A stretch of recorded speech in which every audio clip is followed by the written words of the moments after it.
Pascal van Knijff.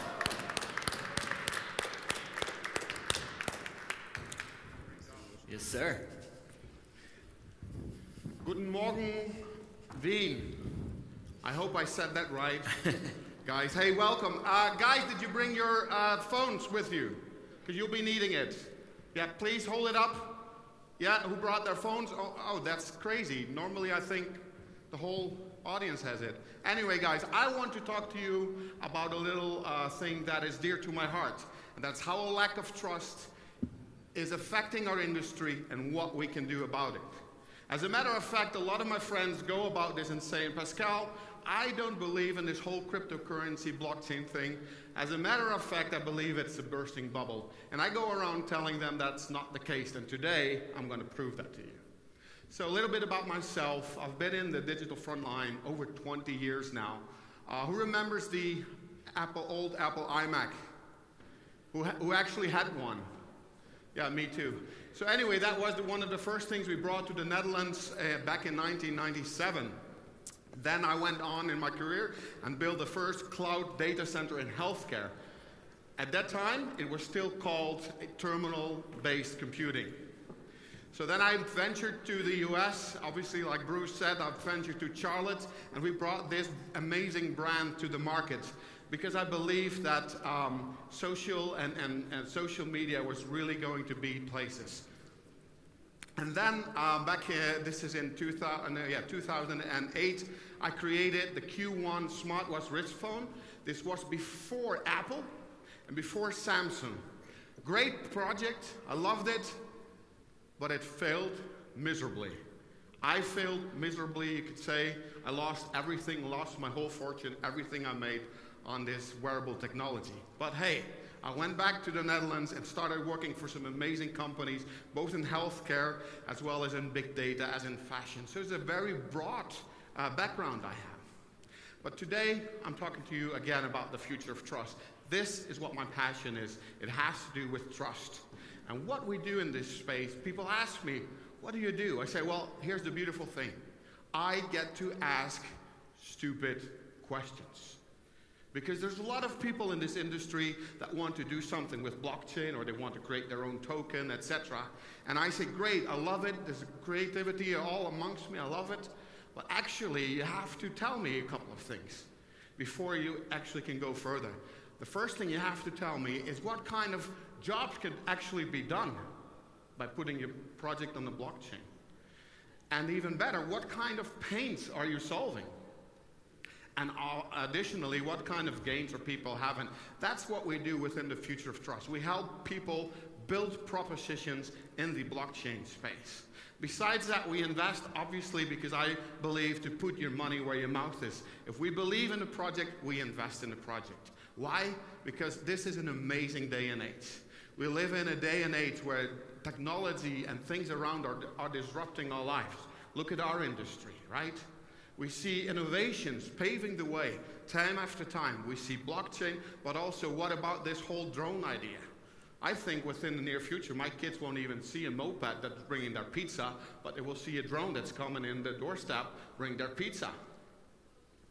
You know, as we see it, we have seen the age of information, right? And now we're going to a time and place where we are seeing the information of the value.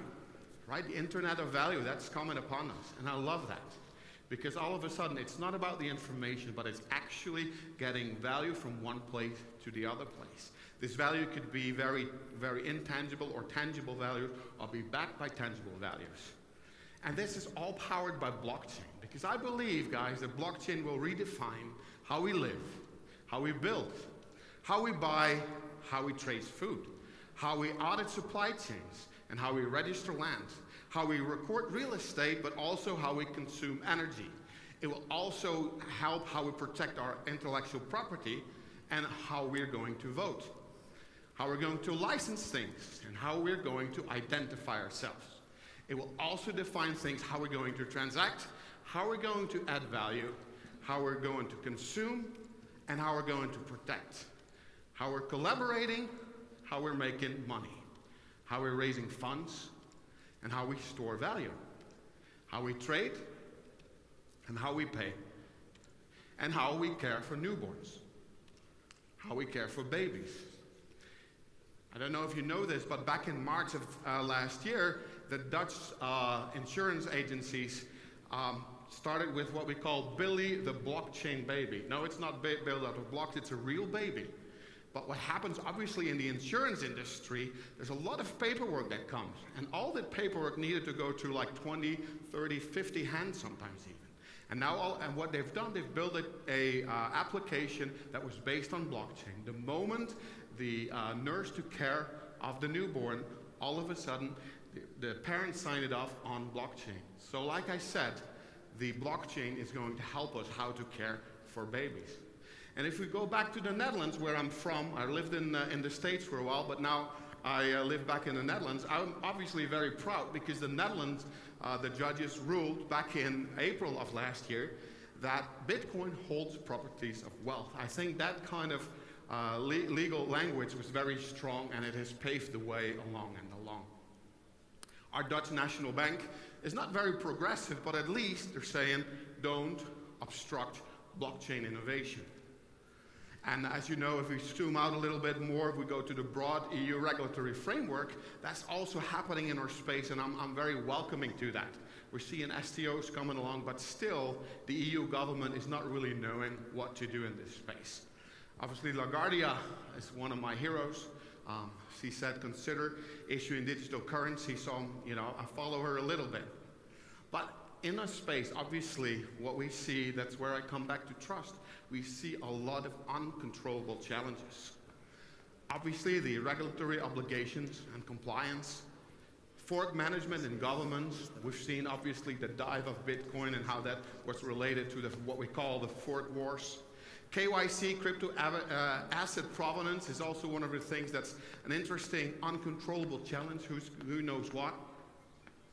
The securing, we see in BTC Alpha obviously talk about how important it is to secure things.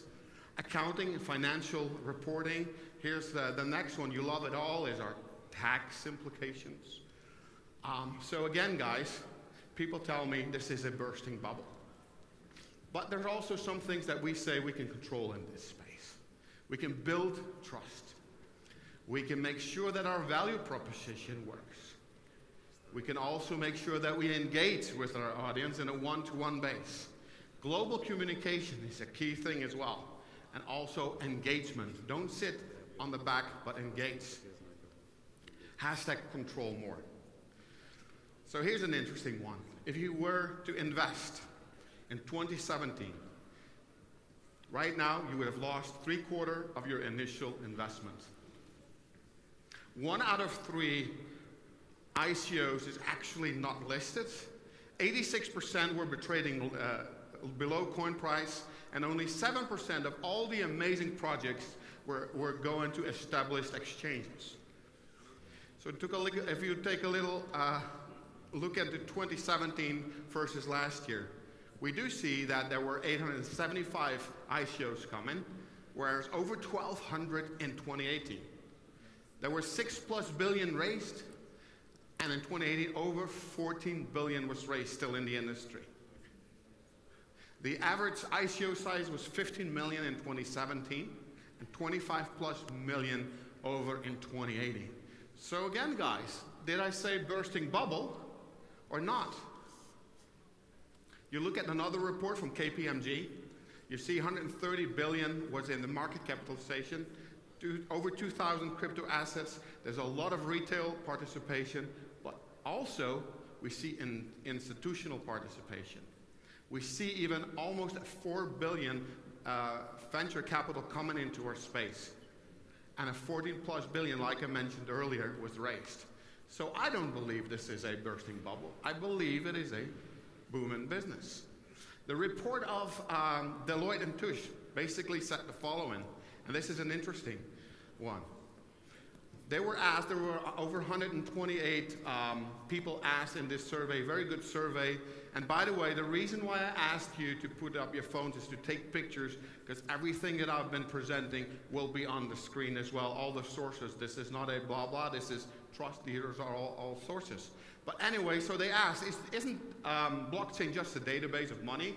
with a little application outside a financial service. And only 18% in the US agree on that. Whereas 61% in France and the UK say, well, here's the deal, guys. It's nothing more than a database within the financial service industry. There's 41% of the people that were asked that are going to take blockchain into production. But there's still 21% that say there's not a really compelling application for it. 74% say it's a compelling business case, and 34%, and this is last year, already initiated a deployment in this space. So why do I love blockchain so much? Because I think it's way more of a business model enabler than it is technology. 39% actually say that blockchain is overhyped. And 59% says it has the potential to disrupt, and agree with me in the business modeling part. And there's 78% that say they're losing competitive advantage if they don't engage in industry. It's interesting, look at those numbers. Almost 40% say it's overhyped, yet 80% say we're losing our competitive advantage. What does this mean? It means that people are looking for true value propositions, for real use cases in this space. But this space has been bombarded with a lot of things that are happening that have created what we call a lack of trust. I've looked at one of the interesting reports by Blockchain Defender.